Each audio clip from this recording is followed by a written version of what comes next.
தனுசு ராசி ஆன்மீக அன்பர்களுக்கெல்லாம் இந்த சுக்கிரனுடைய பயிற்சி எவ்வாறு இருக்கும் என்பதை இப்ப நம்ம பார்க்க போறோம். காரணம் என்னன்னா, மற்ற கிரகங்களுடைய பயிற்சியை பொறுத்த வரைக்கும் நீண்ட காலமாக இருந்தாலும் கூட, குறுகிய கால பயிற்சியா இருந்தாலும் கூட, அதாவது சொல்லுவாங்க லக்னத்துல கேந்திரங்களில ஆட்சியோ உச்சமோ பெறுகின்ற ஒரு அற்புதமான ஒரு நிகழ்வு சுக்கிரனுக்கு உண்டு மட்டும்தான், தனிப்பட்ட முறையில் உண்டு. இந்த உச்சமும் ஆட்சியும் கேந்திரத்தில் பெறுகின்ற தன்மை குருவுக்கு கூட இல்லை.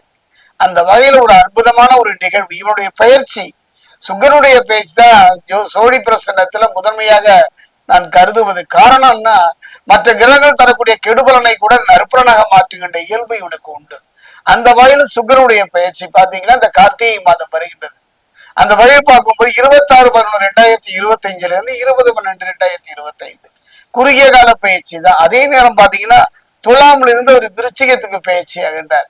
விருச்சிகத்துல பாத்தீங்கன்னா ஏற்கனவே அங்க பாத்தீங்கன்னா செவ்வாய் இருக்கின்றார். புரிந்து கொள்ளுகின்ற ஒரு காரகத்தன்மையுடன் ஆத்மகாரகன் பிதுர்காரகன் என்று சொல்லக்கூடிய சூரியன், சூரியனோட ஒரு அற்புதமான ஒரு நிகழ்வு தான் புதனும் இருக்கின்றார்.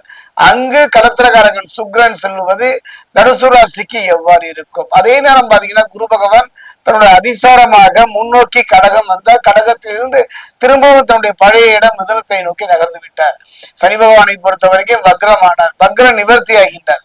சனி பகவானை பொறுத்த வரைக்கும் பாத்தீங்கன்னா தனுசுவை பொறுத்த வரைக்கும் அர்த்தாசிரம சனியாக இருந்தவர் இப்போது சகாய சனியாக மாறுகின்றார். இது எவ்வாறு இருக்கும் என்பதை இப்ப நம்ம சோழி பிரசனத்துல பார்க்க போறோம்.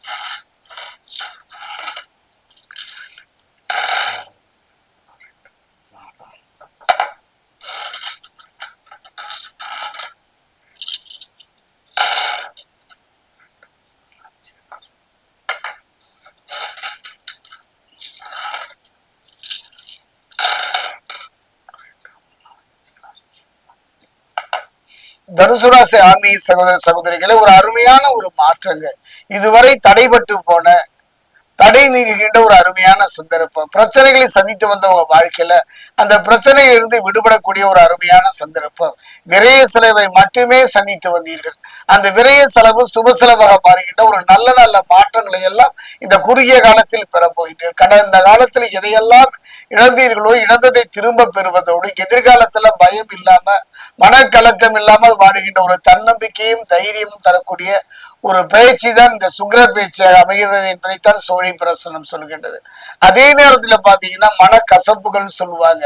இந்த மனக்கசப்புகளை சோழி பிரசனத்தை மூன்றாக பிரிக்கலாம். கணவன் மனைவி உறவு, அதுக்குள்ள மனக்கசப்பு வரவே கூடாது. அந்த மனக்கசப்புகள் இருந்தாலும் கூட அந்த மனக்கசப்புகள் எல்லாம் நீங்கிட்ட ஒரு தன்மை. குறிப்பா பெற்றோர்களை வளர்த்து ஆளாக்கி சீராக்கி அவர்களுடைய மனம் வேதனை அடையப்படுகிறது. பெற்றோர்களோடு வரக்கூடிய மனக்கசப்பு மனதினை வேதனைப்படுத்தும். அந்த கசப்புகளும் இல்லாமல் போய்விடும். குறிப்பா பாத்தீங்கன்னா நம்ம தொழில் ரீதியா வரக்கூடிய எந்த மனக்கசப்புமே நிறைய இழப்புகளை பொருள் ரீதியா நம்ம செய்துவிடும். ஆக இந்த 3 விதமான மனக்கசப்புகள் மறைகின்ற சூழ்நிலையை கலத்திரகாரகன் சுக்கிரன் தனுசு ராசிக்கு அமைத்து தருகின்றார். அதே நேரம் சனி பகவானை பொறுத்தவரை வக்ரம் நிவர்த்தி ஆகின்றார். அதே நேரத்துல பாத்தீங்கன்னா செவ்வாய் பலமாக இருக்கின்ற ஒரு காலகட்டமும் இந்த காலகட்டம். அதே நேரத்துல எதையும் யோசித்து செய்யுங்கள். ஒரு முறைக்கு இருமுறை யோசித்து செய்யுங்கள். நிதானமாக சொல்லுங்கள். காரணம் என்ன பாத்தீங்கன்னா புரிந்து கொள்ளுகின்ற காரகத்தன்மையுடைய செவ்வாய் சூரியனோடு இருக்கின்றார். அப்போ சூரியனுடைய தன்மையின் காரணமாக செவ்வாய் பலம் இழந்து இருக்கின்ற காலம்.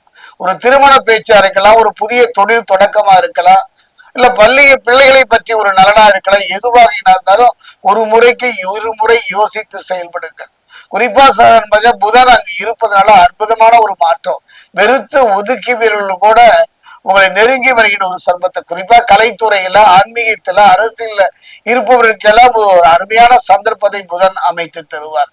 அதே நேரம் பார்த்தா சனி பகவானை பொறுத்த வரைக்கும் இப்ப அர்த்தாசிரம சனியாக வக்ரமாகி வக்ர நிவர்த்தியாகி இப்ப பாத்தீங்கன்னா தனுசுக்கு சகாய சனியாக மாறிவிட்டார். ஆக 3 கிரகங்கள் கலத்திரகாரகன் சுக்கிரன் சூரியன் புதன், அவரோடு பாத்தீங்கன்னா சனி பகவானும் அற்புதமான யோக பலனை தரப்போகின்றார்.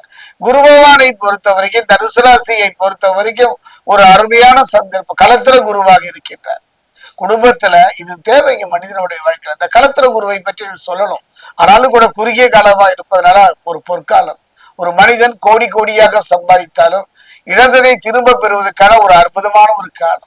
கணவன் மனைவி உறவுங்க, அந்த உறவுக்கு நிகர் என்னுடைய அனுபவத்துல எதுவுமே இல்லை. கோடி கோடியா சம்பாதித்தாலும் ஓடி ஓடி கலைத்தாலும் இறுதி அந்த உறவு தானே. அந்த வகையில பார்க்கும்போது களத்திர குருவாக இருக்கின்றார் இந்த காலகட்டத்துல. அந்த வகையில பார்க்கும்போது தேவகுருவும் அசுரகுருவும் துணை இருப்பதனால ஒரு அந்யோன்ய குறைபாடு, அந்த அந்யோன்யத்துக்குள் இருந்து வந்த பிரச்சனைகள் நீங்கி நிம்மதி பெறுகின்ற ஒரு அருமையான சந்தர்ப்பம். அதே நேரத்தில் எதுக்குமே அகலக்கால் வைக்க வேண்டாம். யோசித்து நிதானமாக செயல்படுவீர்கள். ஆனால் கடந்த கால இழப்புகளை ஈடு செய்து எதிர்காலத்துல நிம்மதியாக வாழ்வதற்கான ஒரு அருமையான சந்தர்ப்பம் இந்த சுக்கிரனுடைய பயிற்சி. அது மட்டும் கிடையாதுங்க. இந்த கார்த்திகை மாதத்துல இந்த சுக்கிரனுடைய பயிற்சி, இந்த கார்த்திகை மாதத்துல மாலை அணிந்து சபரிமலையை நோக்கி நகர்கின்ற ஒரு காலமும் இந்த காலகட்டம் தான்.